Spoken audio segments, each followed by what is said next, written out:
Afternoon, welcome. Hope you like the new digs. They're remodeling next door, resurfacing, so we're over here. My name is Rich Terapak, and I'm chair of the Metropolitan Club Board of Trustees, and it's my pleasure to welcome you here on our first forum of the new year of 2013. As Jane indicated, we encourage you please to turn off your cell phones, or at least into a mode where you can tweet, and we encourage tweeting. Our hashtag is CMC Forum, and you can follow CMC at C-Bus Metro Club.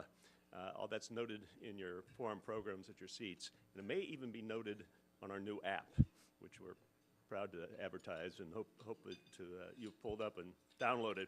I want to tell you a little bit about upcoming forums. We have some excellent programs coming up in the near future. Next week, all 4 CEOs of Columbus's major hospital systems will announce results of Health Map 2013, a health needs assessment of our community. The forum launches our new series, Our Healthy Community, so you won't want to miss this one. It is already booking up pretty quickly, and I encourage you to make your reservations very soon. You can, again, find all of that information at our website and on our new app. Membership. If you're a guest today, I want to invite you to begin the new year by joining us. And as Jane indicated, there are more than 900 members of the Metropolitan Club, and we're aiming for 1,000 this year. So if you're a guest, please consider signing up. You'll receive discounts on lunch, many other tangible benefits, but most importantly, a lot of good conversation, interesting information, and a lot of networking with friends. In the forum flyer is a list of everyone who is attending today. Why don't you just sign up right at this time or right after the meeting, and you can move from the guest list to the member list on the forum. And the member list is published on a monthly basis in the Daily Reporter. Look for it there. You can find more information on membership in the registration area, where you just at the top of the stairs, and someone will be there to help you sign up if you want to do so after the meeting. It's a pleasure to introduce new members at each forum. Today we have Les Zaz, Andrea Applegate, and Gary Donovan. If you're here, please stand. We'd like to welcome you.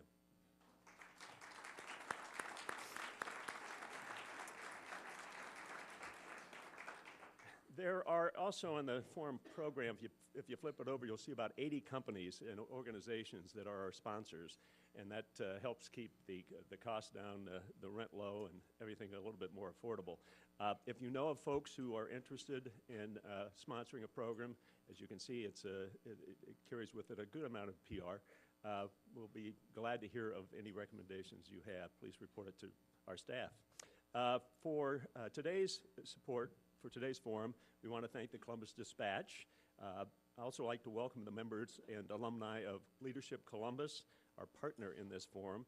Finally, our forum today is sponsored by SS&G, represented by Mike Voinovich and his associates. Please thank them all for their support, and welcome Mike to the stage to introduce our speakers.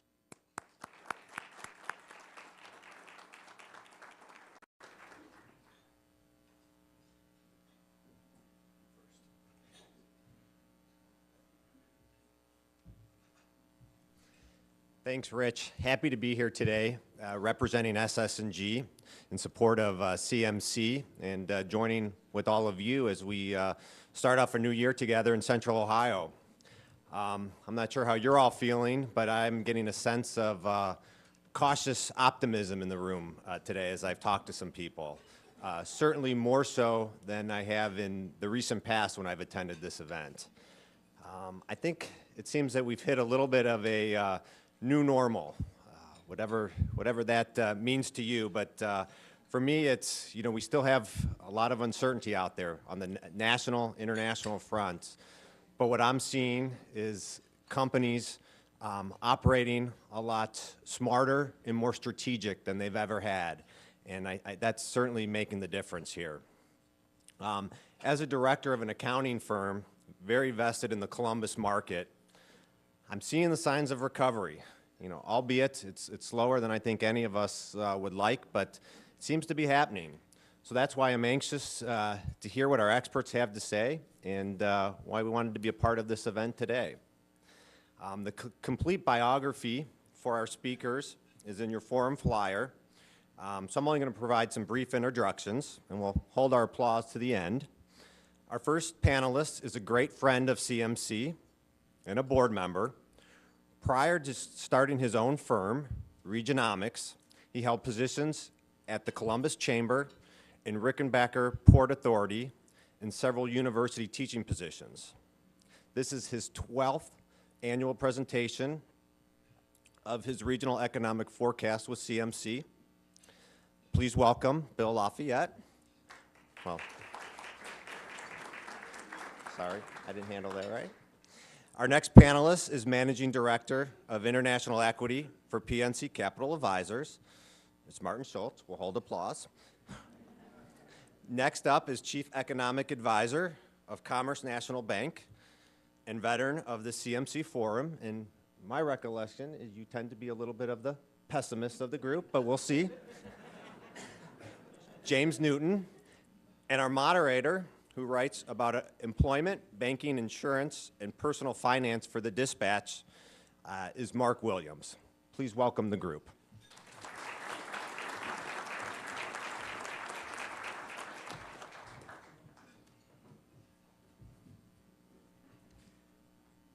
I think I speak for all of us on the panel today that I think we're going to have a lot of fun. I know some of you maybe find the whole Kim Kardashian, Kanye West, all that stuff very interesting, and I'm sure there's some Bengals fans here that are still wishing that Andy Dalton had hit that pass in the fourth quarter on Saturday. But for us on this panel, what we like to talk about is the kind of thing we're going to talk about today. We're the kind of people that when CNBC is ready to release some bit of economic data, we rush to the TV to turn up the volume. So anyway, that's kind of the background as we're going forward. During the course of my time here at the Dispatch and writing the unemployment and the employment stories, I talked to Bill and Jim regularly. They've proven to be great resources for me in adding color and context to the stories I write, and along with some really good quotes. So Bill and I in particular gotten involved in these very long, deep conversations about the hidden and deep meanings of some particular data. And this format is kind of a result of that, where it's a kind of a conversation that we thought you all would be interested in hearing as well. So what are we going to get today? Well, first of all, we're going to get Bill and Jim are going to give their jobs outlook for 2013. Martin, who's our newbie to the panel, he's going to talk about international markets and how that affects us here in Ohio. We don't talk a lot about it, but international trade is a big deal when we look at job growth in the state.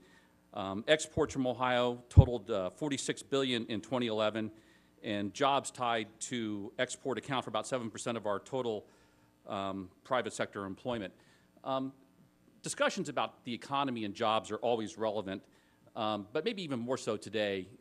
We're coming out of the recession now for the third year, yet we've only gotten back about half the jobs that we've lost in the country and the state, about 8 million jobs altogether in the country. We're doing better here in Central Ohio. But I don't think anyone in this room would say things are all that great. And so that's kind of that context that we're seeing. And I'm sure we all know somebody who's gotten so frustrated at looking for a job that they've kind of just given up. So what you're going to hear today are some deviations on whether the glass is half full or half empty. And but even our biggest optimist, which I probably would be Bill, would say that things aren't all that great. I wanted to give one quick disclaimer, and that is Bill and Jim are going to be making projections off of incomplete data. We know that the U.S. unemployment rate is at 7.8% for December, but we haven't gotten the Ohio numbers yet. And furthermore, all the 2012 data is going to be revised here in a few weeks. So these two are kind of shooting in the dark a little bit on making their projections for 2013. So let's get started. So what I've asked our panelists to kind of do to begin with is to kind of take a step backwards and kind of score themselves on how they did in 2012. So who wants to go first? Well, I'll give myself a solid B on that. This time last year, I predicted 10,000 net new jobs, or a gain of 1.1%. We wound up somewhat better. We wound up 18,700 net new jobs and 2%. Now, that said, Mark's point about the loopiness of the numbers that we have right now, I think, is very relevant. If you get a copy of my forecast, and I've got plenty of them available, probably enough for each of you to pick up a couple if you'd like.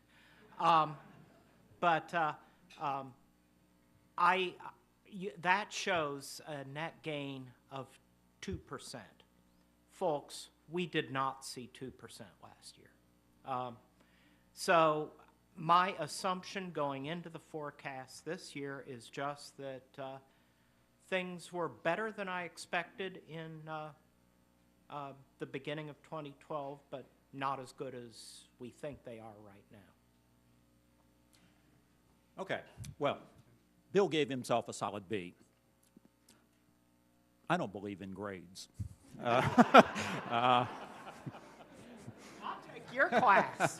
Now, that said, here at the local level, my forecast wasn't so hot. I was at about half of what Bill's forecast was, so obviously if he underestimated, I did even worse still.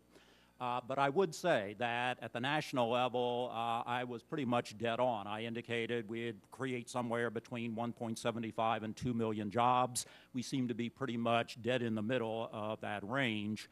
The reason I bring it up, number one, I don't look so bad. But beyond that, I think maybe what we're seeing, I did well nationally, did horribly. With both the state of Ohio and the central Ohio area. It may indicate, and I think it does, that we're seeing a very significant turnaround that, as much as I dislike applauding politicians, maybe Governor Kasich has done a pretty darn good job. We are fundamentally seeing a change in how we're viewed within the region and nationally, and local companies as well, certainly, in terms of a desirable place to locate, to expand. So with that said, I think that quite obviously we did relatively well in 2012. Mike mentioned that he senses cautious optimism in the room. Well, we haven't talked yet. I think there is something that's been going on, and I don't know exactly what it is, but if you look at the past 3 years, in 2009, 2010, 2011, now leading up to 2012, at the end of each year, there was this tremendous optimism, this belief that we've finally turned the corner, only to get into January, February, March, and then the whole thing kind of dies. And we're sometimes left wondering, oh my gosh, are we going into recession again? I don't think it's going to be quite that bad this year, but I think once again we may well be overestimating just how much growth we can anticipate nationally and how that's going to come down locally. But I've said enough. Well, good afternoon. I wanted to thank the panelists, Mark, Jim, and Bill, for including me, and Jane also. Thank you so much. Unfortunately, I audited this class last year, so I didn't even get a pass-fail grade. But I wanted to talk briefly about 2012 from an international perspective, and as was mentioned by Mark, how important the international markets are, not only to the U.S., but to Ohio in specific. We also believe that U.S. would be stronger in 2012. And much to your point, Jim, same type of scenario played out as it did the previous 2 years.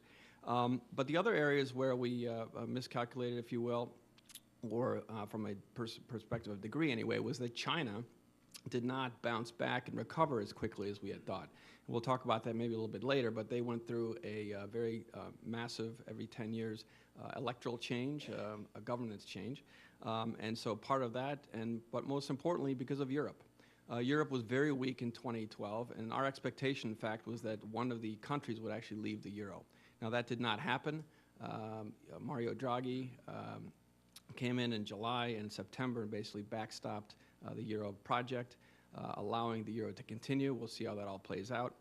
Bottom line is, in spite of all that, if you think about it, the S&P here in the U.S. and the international markets, as by MSCI, EFA, was up 17% last year. So in spite of all the volatility, in spite of all the issues and as we call it, headline hell, and the fiscal debacle at the end of the year, markets were generally still fairly happy with everything. So with that, I turn it back over to Mark. Well, thanks, guys. Now, the thing that we're all waiting for, obviously, is your 2013 forecast. So, Jim, do you want to go first? Okay, I'll go first. First nationally. I don't think much is going to happen good in the first half of this year. We seem to have ended up 2012 on a rather sour note in terms of the consumer sector. The Christmas season was very, very disappointing for a lot of retailers. We dodged a little part of the so-called fiscal cliff, and that certainly is a good thing, I suppose, but do realize that we're going to have that 2 percentage point increase in the payroll tax for those folks who pay into the Social Security system, which is most of us. That's going to place additional downward pressure on the consumer. I mean, if you go kind of point by point down the major sectors of the economy, the consumer, I think in the first half of the year is going to be under tremendous pressure. Businesses, well, you know, once you get beyond inventory changes, and those may turn against us, spending on structures and plant and equipment is not likely to be very strong in the first half of the year, and most of the indices I've seen indicate that. The only thing that seems to have some strength to it is residential construction. Finally, that's going to become a positive, but we shouldn't overplay that because we're starting at a very modest stage after years of decline. The government sector, God willing, is going to continue moving downward in terms of their portion of the economy. And indications are from John Boehner so far that if we don't get a good resolution on the remaining parts of the fiscal cliff and the debt ceiling issue, Republicans may be more than happy to simply let the sequester start its impact given March 1st. Exports, net export position, I don't see much opportunity there. And one thing I think we may start seeing as the year 2013 continues to progress are some currency wars among major industrialized countries. Everybody wants their currency to depreciate in value. Well, that simply isn't possible. So when you put all of that together, I think the first half of this year is going to be unbelievably modest. Businesses are going to sit on their hands, and employment growth is going to be relatively modest. Second half of the year, better, as we finally resolve some of these government issues and businesses see some certainty. Here in the Columbus area, finally he cuts to the chase, I'm looking for an increase in employment levels of right around 7,000. So I think it's going to be a good year, but not a great year. Well, I am a raving optimist. I agree with Jim that the first half of the year is going to be a lot less cheerful than the second half, in part because the fiscal issues at the national level have not been resolved, and we're going to see fiscal cliff after fiscal cliff after fiscal cliff between now and March, and everybody's going to get frantic, and it's going to come down to the last millisecond, as usual, and that's going to create a lot of uncertainty and a lot of hesitation to invest. The point, though, is that there is capital to be invested. So if we can just kind of get ourselves past this, I think we'll be in somewhat better territory. As far as Columbus is concerned, I'm forecasting a net gain of about 13,500 jobs, which translates to about 1.4%. Now, something very interesting will happen this year, maybe, if I'm right. Mark said that the U.S. and Ohio has made back about half the jobs that were lost in the recession. If you believe the current numbers, which I do not, we've made back 91% of the jobs that we've lost, meaning that any sort of gain this year is going to put Columbus back in record territory again. Now, before we pat ourselves on the back too hard about that, we should remember that we've also lost 5 years here. So we have done and will do better than the national average, but there is still an awful lot of pain out there. The unemployment rate here, 5.7, seasonally adjusted, so much, much better than the national average. All right, from the international side, before I go there, I want to touch just briefly on Columbus. My prediction is that the Buckeyes will win the national championship next year. Next. Good call, Martin. Good call. The three issues, again, that have been plaguing international markets have been, and they touched on it to begin with, the U.S. fiscal cliff area. We also have the European sovereign debt crisis, which is going to continue to play itself out, muddling through, if you will, and then the Chinese growth and emerging market growth scenario. What we see for 2013 is from what we term a mid-cycle slowdown. So the global economy, after the recession, the great financial recession, as many term it, from 2008 until 2009, 2010, had a very quick jump up, and partly due to what happened in China. China put $1 trillion of fiscal and monetary spending to work in 1 month alone in October of 2009. That drove massive economic growth in China, but also the emerging markets in general, which, as you know, have very large demographic tailwinds. A lot of young people, first jobs, buying appliances, cars, as part of their development. So China, we believe, will finally have hit a bottom, as we discussed earlier, from 2012, but it will not be like it was in 2009. It will be much more gradual, a little more tepid, so the global growth environment will grow anywhere between 2.5% to 3.5%, which doesn't sound too bad, but relatively speaking, still fairly weak. And the weakness primarily emanates from Europe. Now, Europe, as you know, just as an example, Spain has an unemployment rate, you're talking about 5%, Bill. Spain has an unemployment rate of 25%. And obviously, the battle for Europe, if you will, is being fought right now in Spain and Italy, where the governments there are having to deal with the austerity measures that are being pushed by the Germans and the Finns and the Austrians and the Dutch, the ones that are basically holding the money, if you will. And so they just inaugurated a banking union recently. So they now have the cover, as we discussed earlier, from the ECB to do this work. But again, it's a political process. And as we all know from our own experiences here in Washington, D.C., just add in a few different cultures, languages, and a few other problems. And Europe is going to continue to muddle along, if you will. So we see European markets to be somewhat weaker than they were than last year, relatively speaking. They had a very big run. They're up, some of them up 28%, in fact, in the case of Spain. We don't see that was a relief rally. We don't see it happening again. But moving back to the United States, the one thing I would indicate is that, and both was mentioned by both panelists earlier, this foreign currency debasement, if you will, this race to the bottom. I think no one can beat Ben Bernanke at this game, at this stage anyway. Possibly Draghi, he's doing pretty well out of the ECB. And who knows, maybe the new incoming manager of the Bank of England might have something to say as well, and most recently out of Japan as well. They're playing the game as well. The bottom line is the dollar has been fairly weak, artificially so, which in my opinion is causing, is preventing the pressure from reaching Washington.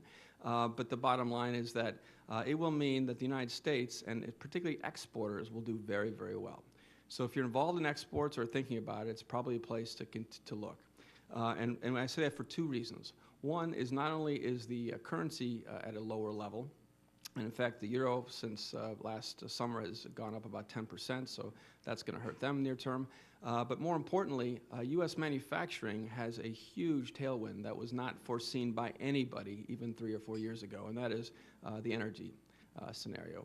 Energy prices in the United States, because of the shale gas and other developments, innovations, mean that U.S. manufacturing has a leg up against all other developed market, whether they be Japanese, even the Chinese, as well as the Europeans. And so we're seeing with wage increases increasing in China at the rates of 18 to 20%. Manufacturers are not only bringing back production back out of China, but back into the United States, primarily initially Mexico, but also looking back at the United States as a way to play this from a high quality perspective. So that would be my 2013 prediction. So it seems like if we want to have more jobs, then we need to have a better economy that would create those jobs. And since the recession has ended, we've kind of been muddling along at, I don't think, rates that would make anybody happy. What will it take to finally, as Bill talked about, getting that cash to work and employment to take off? Or are we kind of stuck with all these things that have been going on, whether it's the upcoming debt ceiling debate that we're going to have, implementations of healthcare reform, that we still don't know the full implications of all that. What's it going to take to finally get this economy driving harder? Yes to all of the above. Yes, we need some certifiable resolution out of Washington so that people and businesses can actually start planning something about their lives and not wonder what a bunch of idiot politicians are going to do next that may torpedo their plans. We need to see some resolution to other areas of around the world. You know, I don't, as it turns out, totally agree with the supposition that nobody can out-Bernanke Bernanke. As I view it, Bernanke's been an almost lone player in the race to the bottom for the past few years. Now the Japanese and the Europeans are getting into the game as well. I don't know that we can expect them to sit back and allow their currencies to appreciate against the U.S. dollar. So, you know, once we see some sort of resolution there, we kind of play out what it is that's going to happen on world currency markets. That provides additional certainty. Until then, we just kind of muddle along. Now, one thing I would mention, and I don't want to take up too much time here, but tough luck, guys. We talk a lot about employment growth, and we treat it as though it is this incredibly important thing, which potentially it can be. But employment numbers can be very, very misleading.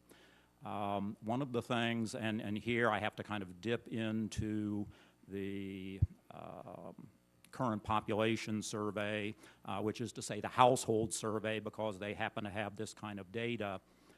Since the end of 2007, December 2007, when the recession began, if you compare that period of time to the latest numbers, at least when I put them together back in October, full-time employment in the United States is down. The number of people with full-time employment, which is to say 35 hours or more per week, is down as of October of last year compared to December of 2007 when the recession began. The one category that has grown rapidly during that period of time is part-time for economic reasons, which is to say people who can only find part-time even though they want to be full-time. I think that's going to continue into the future, and this year I think it's going to be even more prevalent as some businesses, particularly some of the smaller ones, are going to be planning for how do we accommodate Obamacare and the mandates associated with it, trying to keep their full-time employment levels below 50 so they don't have that mandate of having to provide that coverage or face a $2,000 fine.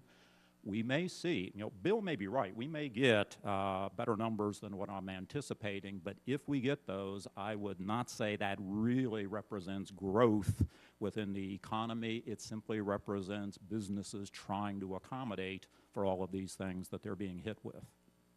You know, if you've got kind of a wonky streak, what you might do, to Jim's point, is follow what the Bureau of Labor Statistics calls alternate measures of unemployment. There are actually 6 different unemployment rates. And I've started tracking those on kind of a monthly basis. And they're only available for the U.S. But it's very interesting to see what the unemployment rate is if you include the fact that there are a bunch of people working part-time who would otherwise be working full-time. And what I'm looking for is for those rates to start to converge. And when those rates start to converge, that's when we know that we're really starting to turn the corner. But in terms of just the economic environment that we're in and so forth, everything these folks said is true. There's a deeper thing going on too, and that is the fact that we went through a fundamentally different recession. And we are therefore going through a fundamentally different recovery. There was a bunch of demagoguery last fall about how this recovery is nothing like previous recoveries and it's a terrible thing and all that. And election seasons are enough to make an economist blanch. But the fact of the matter is this. We went through a recession that was driven by a financial crisis. That is unlike any recession that we've been through since the early 1930s. And it turns out that recessions that are driven by a financial crisis are deeper, longer by far, and the climb out is much slower than what you see in the typical post-war recession that we've been through. And so if you track our climb out relative to what typically happens in these financial-driven recessions, we're actually, last I looked, fairly close to typical as far as that goes. So I guess the ultimate answer to Mark's question is, what's it going to take? Time. Quick question. How does the 1990s recession, which was somewhat financial oriented, relate to this one or compare? Nowhere near as significant as far as that goes. We certainly saw a lot of a deep dive in GDP, but the climb out was somewhat closer to what we saw. As I understand that recession, the financial situation, the financial challenges were not nearly as significant as what we saw in 2008. And on the unemployment side internationally, I want to maybe take everyone a little higher up, macro, and think about what's happening in the world. You have billions of emerging market consumers who are basically coming up the pay scale, if you will, and obviously are being paid at much lower wages. And there's this book that you mentioned, what that was? Caught in the Middle? Caught in the Middle, which talks a little bit about the differences between the developed markets, that being, we call them the graying markets, unfortunately, but that would be Japan, Europe, and the United States. The United States, unfortunately, has higher birth rates and also a net immigration, so that helps the U.S. But in the case of Japan and Europe, where you have a situation in which healthcare is the focus, in which the means of production are moving distinctly away from those societies, they're under some very large pressures. And so wage pressures will continue, in our opinion, here in the U.S., because as wages converge internationally, you have to think about it. This was maybe 10 years ago. The average Chinese made a 15th of what the U.S. worker made, or the German worker, for example. And that has now converged somewhat, but is still way, way apart. We're talking a fifth or maybe close to a tenth, depending on the industry. And so a Chinese worker still is willing to work at much lower levels. But let me give you just two anecdotal notes on that point from our team that visits really all the countries around the world over the course of the year. And one of them is in China, where 60% of interviews, the people don't show up because they have interviews elsewhere. They have another job. And compare that to Spain, we talked about earlier with an unemployment rate of 25%. I can tell you that I was just there in November for a few weeks, and I was speaking with someone who works for the real estate company, and he was telling me a friend of his was in the unemployment line to get unemployment, but he was getting aggravated because it was taking too long. He had to get to his job. So the point is, most countries and most societies have what we call an elevated level of unemployment that is not the real level of unemployment. And in the case of Spain, for example, we believe the natural rate of unemployment could be anywhere between 8 and 12%. So obviously still very high, again, relative to the U.S., very different structures. But the bottom line is that different societies and markets behave differently from an unemployment perspective. Just one more question from me, and then we'll take some questions from the audience. The average duration for someone to be unemployed is around 40 weeks. That's about a record. In Ohio, we've got about nearly 400,000 unemployed workers, yet the state's website that keeps track of all the job openings has got about 100,000 postings as we speak. Why are we seeing some of this disconnect? I think probably this could apply internationally as well. Why are we seeing some of this disconnect between companies that obviously need workers and people not being able to fill those positions? It's a mismatch of skills. Workers have different skills than what employers need. It turns out that soft skills, the ability to show up on time, the ability to communicate seriously, is the need that people talk about no matter what industry they're in, including in IT, where many of the workers are required to have bachelor's degrees or master's degrees. They complain about the lack of soft skills among their workforce. And on top of that, once you've been out of work for a long period of time, your skills that you did have rust.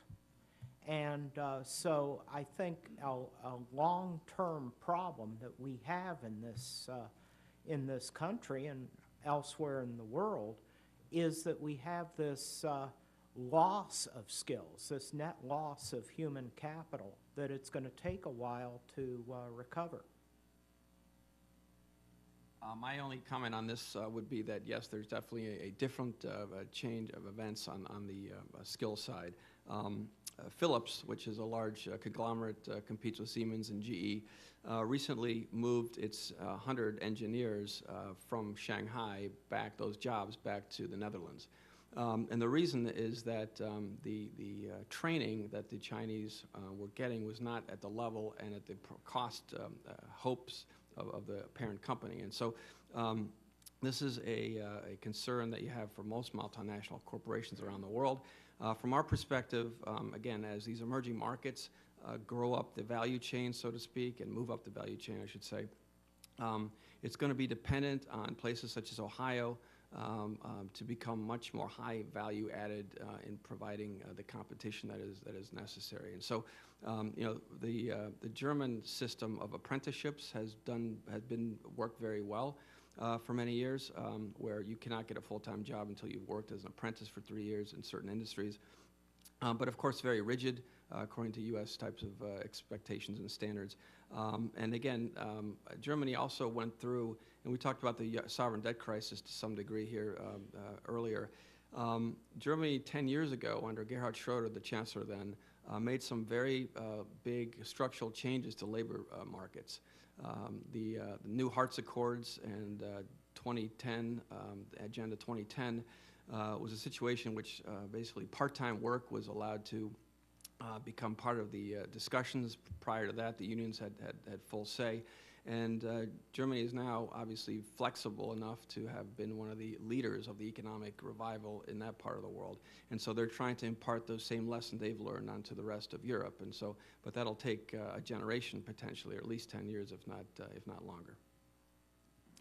I think Bill pretty much hit the nail on the head with the major reason, the structural issue as to why there seemingly are so many jobs out there and they're not getting filled.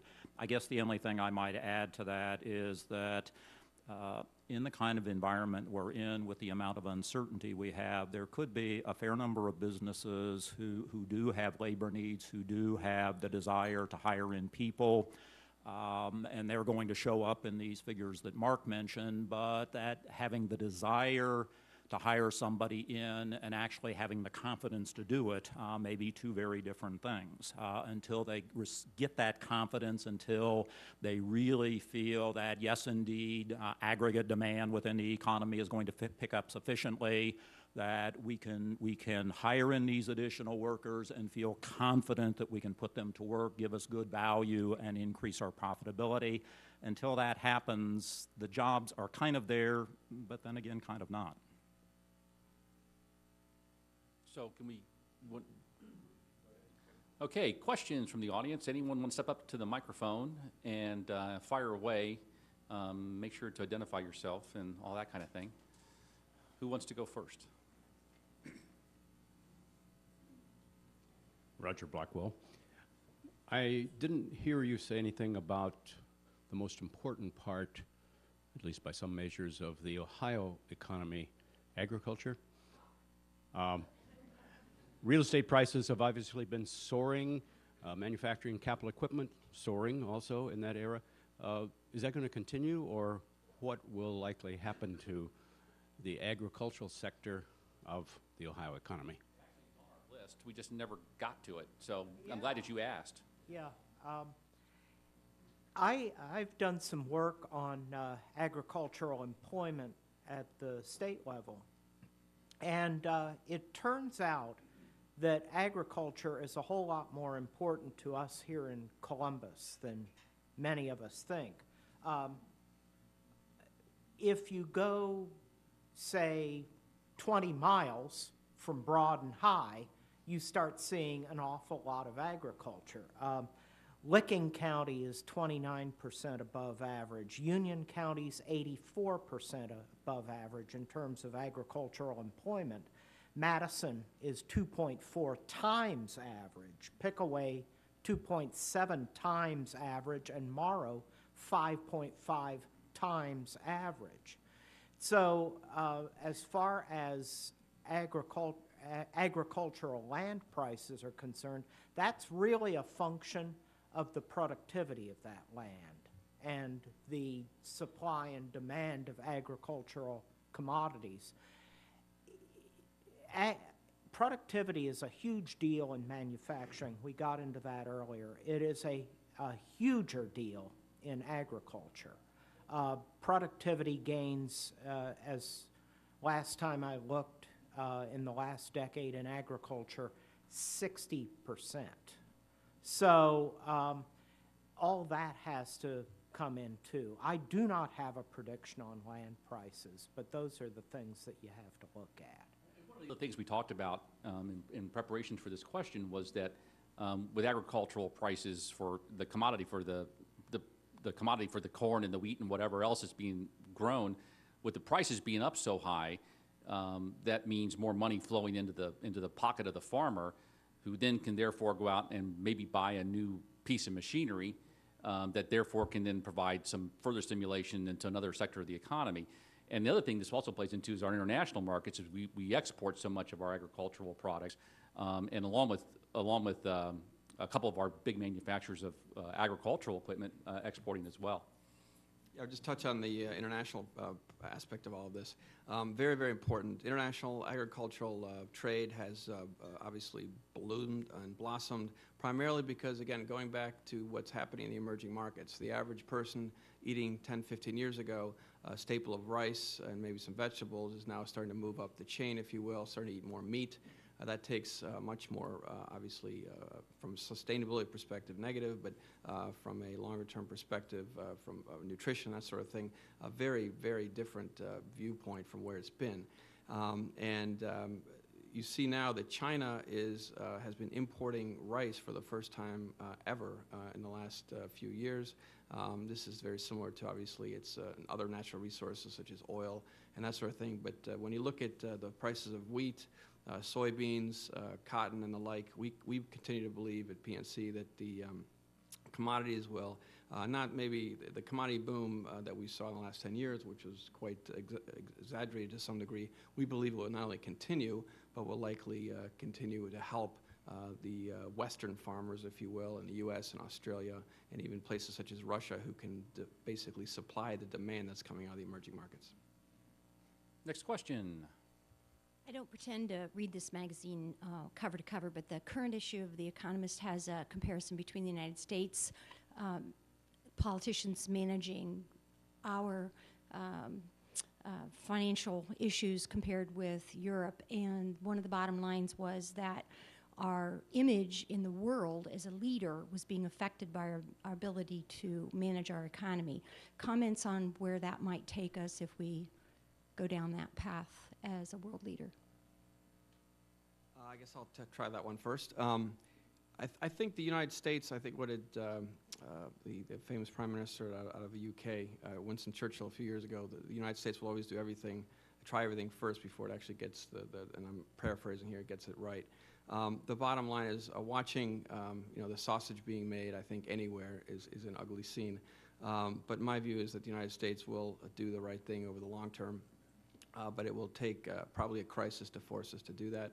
But in terms of the eyes of the world, my suggestion would be that while democracy is obviously not every society's long-term potential, it is one that most other nations around the world look to the United States and see how it's being done. And obviously, when it's that, I guess, confrontational, it becomes difficult, but it's something that we believe will continue to drive the forces of democracy. And if you look at, and this connects back to wheat prices, the Arab crisis that we've now been dealing with for a little over two and a half years, which started when a Tunisian a market worker basically rebelled and set himself on fire and has blazed across the Middle East. That was primarily driven, believe it or not, by agricultural prices. Agricultural prices were up anywhere between 100, 150, 200%. And in societies such as Egypt, for example, where 80% of the population spends 75% of its disposable income on food, you get a situation, obviously, where the agricultural prices are a big determinant of, and this is why China is very, very nervous about agricultural inflation prices in its own, within its own borders. But to go back to the question, I think democracy and looking at it from an outside perspective, it's not always beautiful, but long term, I think if you see what's happening in the Middle East, it will continue to thrive. I have absolute confidence in the United States government and politicians to almost always do the wrong thing at the wrong time. I don't believe that until something or somebody puts a gun to their head, they're going to come up with some sort of resolution that is long-term in terms of the fiscal position of the United States government. Right now, given a lot of uncertainty in the world, given the crisis in the Eurozone, we can almost live with that. There are some portions of it that are even worse than we are. If we start seeing in some substantive way a resolution to the sovereign debt crisis in Europe, I think we're going to see the safe haven status of the United States government begin to be eliminated. And once that happens, I don't give a darn what Ben Bernanke does. There is going to be no keeping down interest rates. We're going to see a flight of funds going out of the United States into other areas of the world. And I don't have any real confidence that politicians are going to do anything to keep that from happening. At this point, I guess about all we can pray for is that they continue to be abroad even more irresponsible than we are. Okay, next question. So our future comes down to prayer, is what it sounds like from what you just said there. I've got about 10 questions, so I need a good solid hour here at the microphone, if that's okay. Okay. Bill, one thing that bugs me, your company's name is Regionomics. There's a band called Regionomics. Every time I see your company name, every time, without exception, I think of the Regionomics. You guys should get together. Never heard Yeah. anybody. So we're here talking about creating jobs and the job outlook, while at the same time, as a species, we are eliminating jobs through technology. And that's inevitable. The more technology we develop, the less people we need to do things. I was speaking with a farmer that owns a large commercial farm in northern Ohio recently, and he has no-steer combine tractors that are remote controlled by GPS that he drives from his desk in his office. How many of those he can drive at once, I don't know. That's just one example of a piece of technology that's fabulous, that's greatly increased his production but eliminated jobs. What can we do to combat that? It seems like in this venue here and in other presentations that I've seen, that just kind of gets ignored. It's like we look the other way. We're trying to build jobs, yet we're all trying to build the better mousetrap that's going to put ourselves out of work. How do we combat that? I mean, what do we do about that? Is that taken into account in our forecasting and our predictions and our future plans? Well, it's a really interesting topic that you bring up, because I hear the same thing all the time too. There's certainly some sort of, it gets sort of back to the disconnect question that we were talking about a couple minutes ago, because Kenny McDonald right over here, he can tell you all about those kinds of issues. But I'll defer to these guys to talk about that kind of stuff. I don't think we should combat it in any way. In some respects, we ought to embrace it. And it gets kind of to a point that Martin made, that is, if you think more globally here about world markets, over time, we're seeing irregularly kind of a convergence of incomes, wage rates from one country to another. Here in the United States, our wage rates, relatively speaking, are still relatively high, and that means that to a point, businesses, in an attempt to remain competitive, in an attempt to be profitable, it's going to be necessary for them to shift over to capital, plant, equipment, computer software, as a way of remaining competitive. But as we see that balancing act beginning to take place internationally and wage rates begin to converge, just naturally at that point we're going to see that eventually capital is going to become too highly priced relative to what it gives the business. So it's going to take some number of years before this kind of thing happens, but it's just a natural progression within the marketplace, and it's not something that should be stopped. And there's an issue that's kind of lurking beneath that gets back to what we were talking about a minute ago, the skills mismatch. Manufacturing is one of the areas where the skills mismatch is the worst. Manufacturing processes have changed fundamentally over the last 20, 25 years. A high school diploma is not going to cut it anymore. You don't necessarily need a college degree, but you definitely need skills and training beyond high school.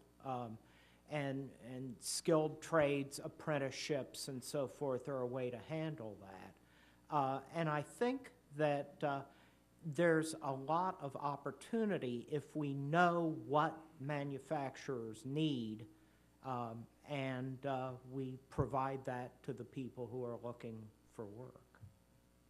The only comment I would make is that I think the onslaught of technology is at this stage unstoppable. We'll just give you an idea. In China, again, very low. If you think about when I was growing up, everything was made in Japan, and my children's lifetimes, it's been everything made in China because that's been the factory of the world. But they now have to compete internationally, and they're moving up the value chain. And 10 years ago, they had maybe 1,000 robots or automation production lines. They now have 150,000, and by 2015, they are expected to have over 500,000 robotic lines in place. And so their automobile industry, their high-end technologies, they're starting to, again, come up the value chain. They're going to start being able to compete with the Europeans and the Americans. And so this trend is a global one, and it's one that, unfortunately, we have to either play or start only farming. Well, we have to play it. It just seems that it's going to put us all out of work. It seems inevitable. But On the But thank you. On the opposite side of that, we have seen actually some jobs come back here from China. With all the things that Martin has mentioned, couple that with the high fuel cost and the length of time it takes to get something back over the ocean, and some language issues. Some of our tax agencies that I cover have seen some companies that are bringing back jobs from overseas to Ohio, finding that they can now better able to compete. But it's all driven by technology. When labor costs become a less important part of the overall cost of production, the advantage of lower wages diminishes and reshoring happens. And when we get our lovely government kind of poking its nose into things and having things like a health care mandate, it simply takes that time that we need to kind of bring things into balance to have that equilibration. It throws that even further off course and makes it more difficult to justify hiring in people as opposed to buying a piece of equipment. One more question. David Chesbro, COSI. You haven't spoken to and maybe it's more of a longer-term effect, but the baby boomers, of which I'm proudly one of them. I've got a lot of friends now who are retiring, and part of that's the fact that the markets have come back, the retirement funds have come back. So how does that play in? And again, it may not be a fair question for the 2013 projections, but what does that do as we're looking at that bubble moving through? And do you see any trends within that bubble? Because the flip side, a lot of people who were looking to retire before have been delaying that. I did actually a fair amount of work back when I was at the Chamber, and this was just before the recession started, looking at the long-term employment need versus the available workforce. And I said at the time that we were looking in the next 10, 15 years at a fairly serious labor shortage. And I don't know if that still applies or not. I'd have to kind of redo everything with the new reality that we have. But it would not surprise me to see that come up at some point, just maybe not as soon as I was thinking. Yeah, to our point, globally, again, demographics play a very large role in our investment horizons over the longer term. Again, the emerging markets, developing markets are ones, as Jim mentioned, this is really one time in history where there's this convergence. Obviously, the growth began in the West, in Europe and the U.S., but now the rest of the world's catching up. And demographically, obviously, China has a one-child policy in place. And since Xi Jinping in the 1970s, and so they're getting into a situation where they will run out of their workforce, will peak by 2015 as well. But to your point about demographics, our view is that actually the baby boomers' children will make up the biggest portion of the next wave. Again, not as large. But you can probably make a very good argument that the market reaction, if you think about the peak in the U.S. markets, was in the late 1990s. There's a very high correlation between when the first baby boomers were beginning to retire. Again, our view is that probably looking at equities sometime in the next 5 to 10 years from the longer-term perspective would make a lot of sense from a retirement savings perspective because of all the challenges and changes that are happening around the world, in particular here in the U.S. On behalf of all the panelists, thanks for everything, and we appreciate your questions. Thank you.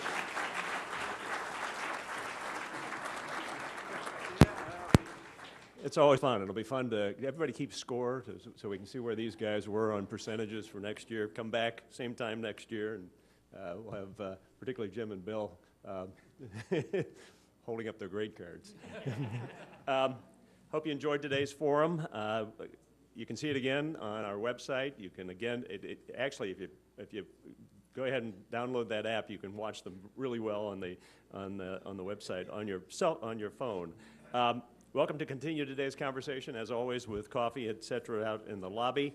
I want to encourage you, as I did earlier, to sign up in a hurry for next week, January 16th, for Health Map 2013. We'll talk a little bit about healthcare and mandates. What's more, let's thank our sponsor, SS&G, and also thank you to the Dispatch and Leadership Columbus. Thank you to Bill, Martin, Jim, Mark, and hope you all enjoy the afternoon. Thank you. Oh, by the way, turn in your name tags if you will. We got